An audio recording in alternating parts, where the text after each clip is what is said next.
And ఈ 540 అనేది కూడా ఇంటేక్ అనేది సెగ్రిగేటెడ్గా మనము ఇక్కడ అడ్మిషన్స్ తీసుకోవడం జరుగుతూ ఉంటుందండి. సో 240 అనేది అవుట్ ఆఫ్ 540 మన సౌత్ ఇండియన్ స్టూడెంట్స్ అనేది ఉంటారు.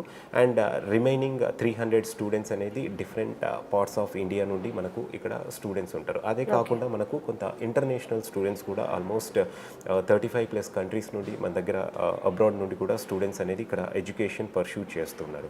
సో ఇంటేక్ అనేది 540 ఉంది కాబట్టి ఇక్కడ ఆ క్వాలిటీ అనేది మెయింటైన్ చేయగలుగుతున్నాం. అండ్ సెకండ్ వన్ వచ్చేసరికి మనం ఆఫర్ చేసే ప్రతి ప్రోగ్రామ్ కూడా industry align programme.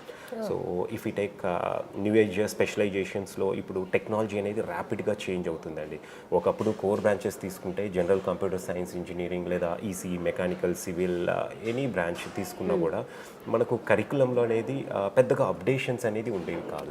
But new age specialisations ఏవైతే వచ్చాయో ఇప్పుడు artificial intelligence and machine learning, data science, cyber security ఇలాంటి స్పెషలైజేషన్స్ వచ్చిన తర్వాత టెక్నాలజీ అనేది ర్యాపిడ్గా చేంజ్ అవుతుంది. సో ఇవాళ ఉన్న టెక్నాలజీ నెక్స్ట్ 3 monthsలో ఉంటుంది అనేది గ్యారంటీ లేదు.